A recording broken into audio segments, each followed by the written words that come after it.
world believes it already knows Yemen, a name tied to headlines of war, hunger, and sorrow. But what if that is only one side of the story? What if beneath the noise, another Yemen exists?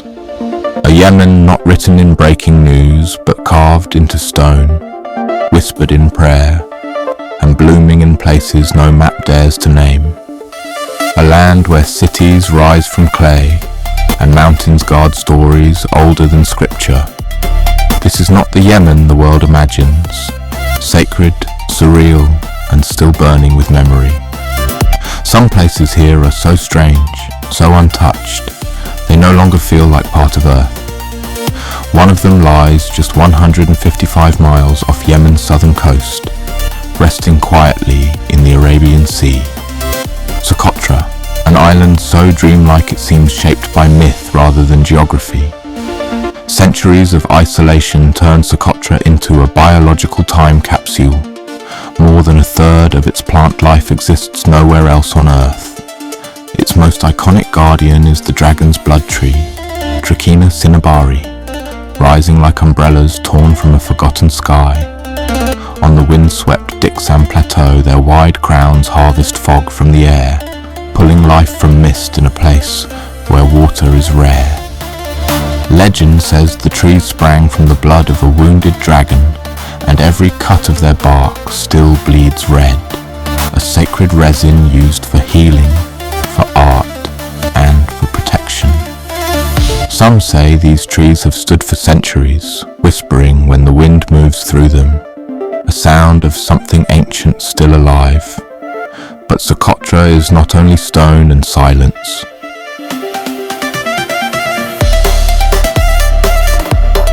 On its western edge lies Shuab Beach, white sand untouched by time. No road reaches it, only the sea does.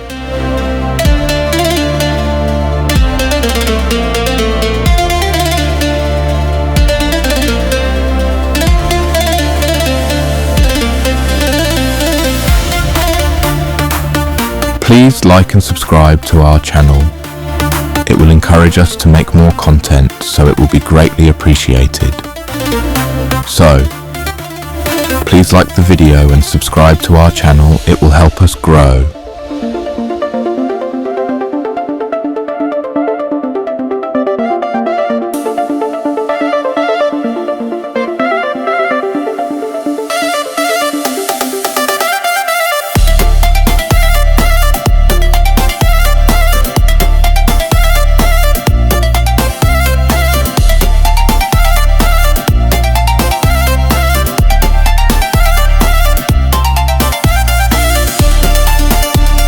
Sometimes dolphins glide beside the boats, a sign the sea will be generous and the winds kind.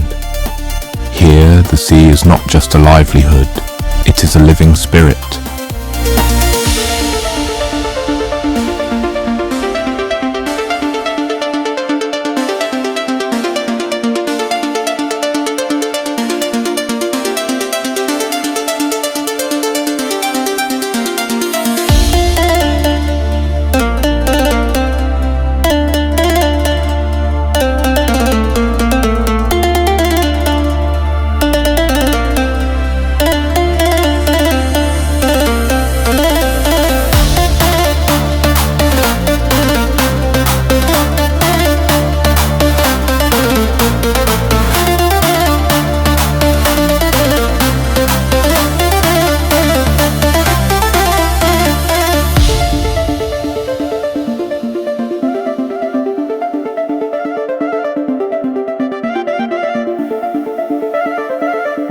If Socotra is where nature remembers, then Marib is where memory turns to stone.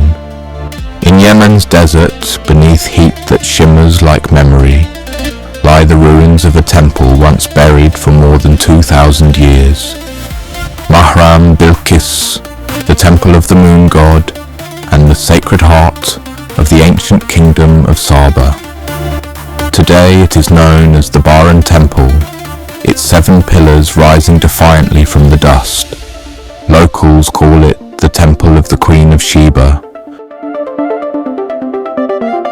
whose legend still lingers in the stones.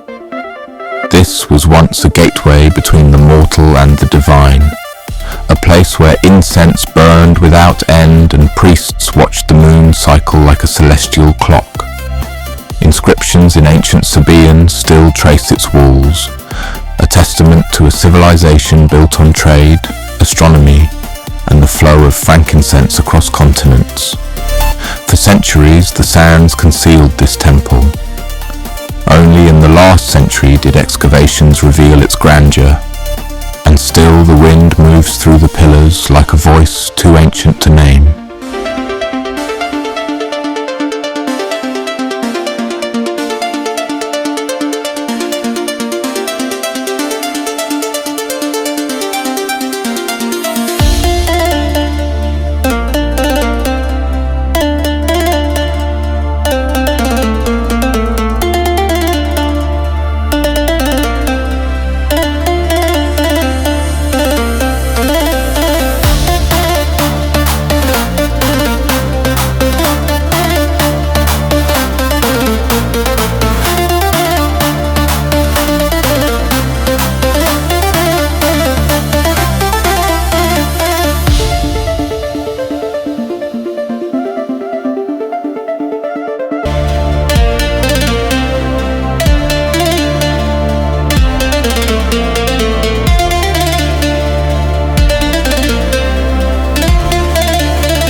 Remembers, but some memories live not in stone, but in mud, shaped by hands, rebuilt after every storm.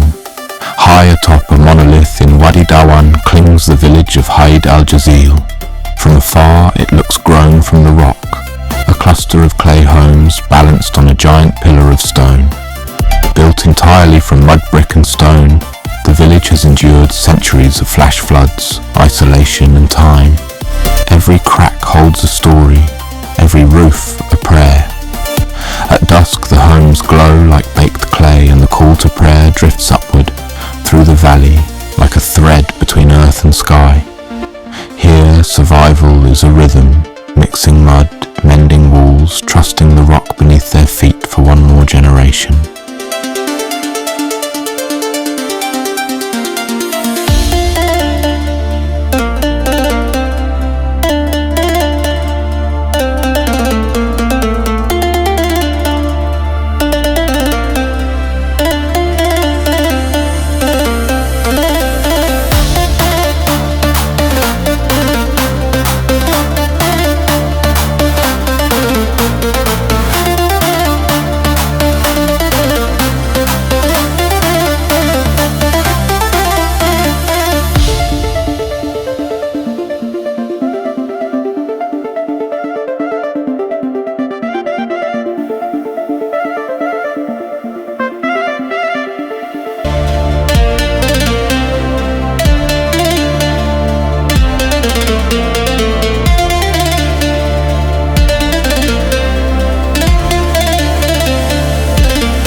valley rises Tarim, a place not built for war or trade, but for prayer.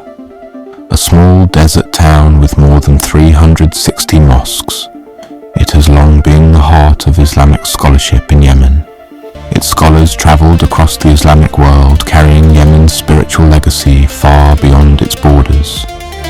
The towering Al-Muhdar Mosque, built entirely from sun-baked mud brick, stands 160 feet into the desert sky. Inside, recitation flows like a heartbeat, soft, steady, eternal.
Tarim is a sanctuary without walls, a place where devotion bleeds into daily life. But another city rises even taller, Shibam, often called the Manhattan of the desert.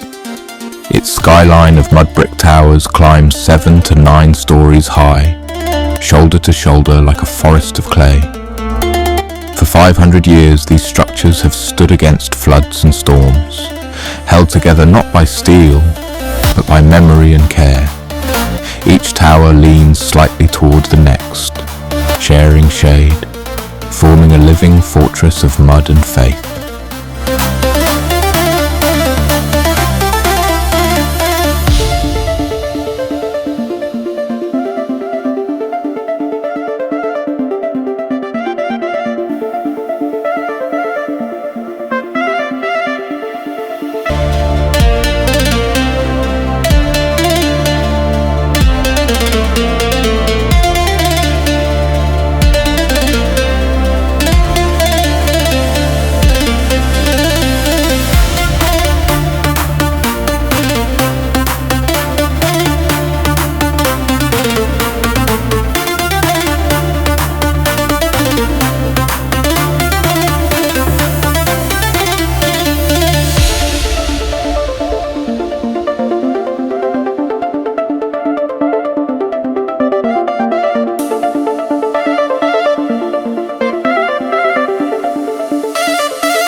Islam was built to last. Seyon Palace was built to rule. Its whitewashed towers rise like frozen waves, once the political heart of the Kathiri Sultanate. Inside, arched corridors and painted ceilings whisper of rituals, decrees, and royal days long past. The palace endures, not as a relic, but as a memory of power that refuses to fade.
Beyond the palace, the Haraz Mountains rise in jagged folds of stone, where villages cling to cliffs as if carved from the mountain itself.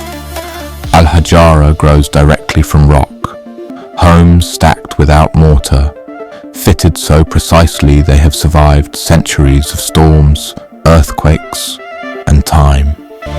In this rugged world, the terraces of Jabal Haraz ascend like steps to heaven, each one carved by hand to catch rare rains, each wall built stone by stone to hold fragile soil. A quiet pact between earth and sky. From above, the terraces ripple like green waves frozen in motion.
Far below, the ancient city of Zabid lies faded but not forgotten. Once home to more than 80 madrasas, it shaped Islamic thought for centuries. Now it stands weathered, its alleys surrendering slowly to time. But in its courtyards, the Quran is still recited beneath palm frond roofs, a soft defiance against decay.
Zabid shows how knowledge fades, Nabihood shows how faith endures. High above the valleys lies a simple white shrine. No grandeur, no gold, only quiet reverence. Pilgrims walk miles to reach it, climbing barefoot, carrying prayers older than memory. At dawn, the dome glows like a beacon, not of power but persistence. No one knows for certain if the Prophet Hud lies here. But perhaps certainty is not the point.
North of Sana'a rises Dar al-Hajar, the rock carved into a massive stone pillar.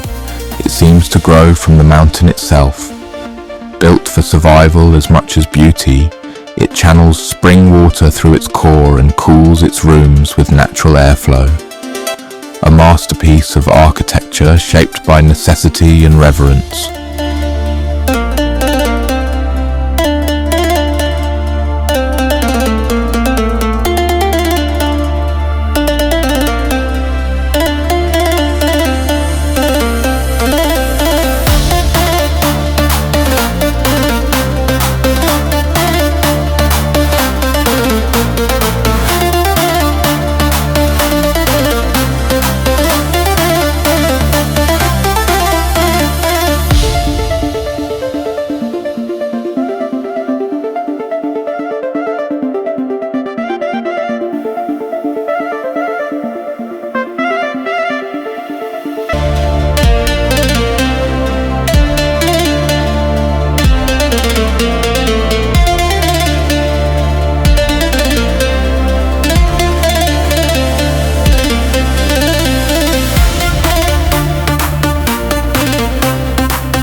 And then there is Sana'a itself, one of the oldest continuously inhabited cities on Earth. A city of ochre and white, of stained glass windows scattering dawn light, of gypsum patterns embroidered into facades.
Time moves differently here, measured in prayer, coffee cups and greetings whispered across narrow alleys.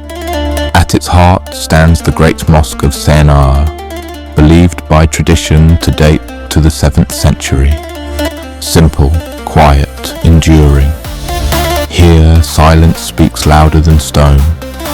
Fragments of ancient Qurans were once hidden in its walls, revealed only when the building itself seemed ready to share them.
Dust lies a forgotten chapter, Al-Khali's church, built in the 6th century under Ethiopian rule.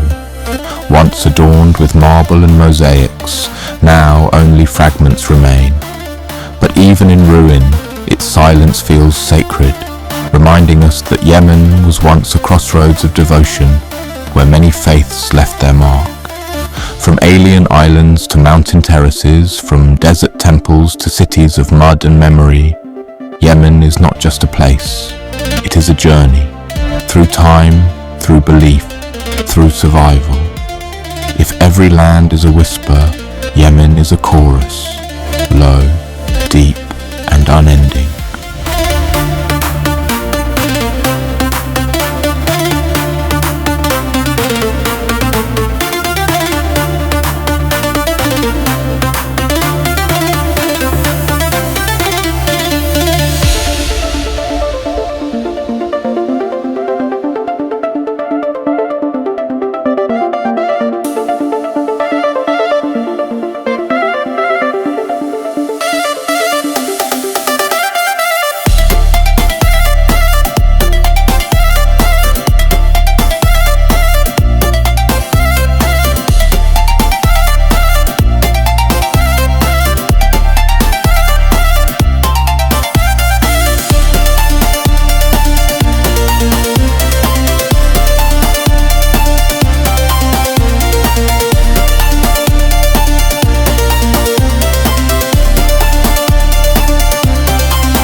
Please like and subscribe to our channel. It will encourage us to make more content, so it will be greatly appreciated. So, please like the video and subscribe to our channel. It will help us grow.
Please like and subscribe to our channel. It will encourage us to make more content, so it will be greatly appreciated. So, please like the video and subscribe to our channel. It will help us grow.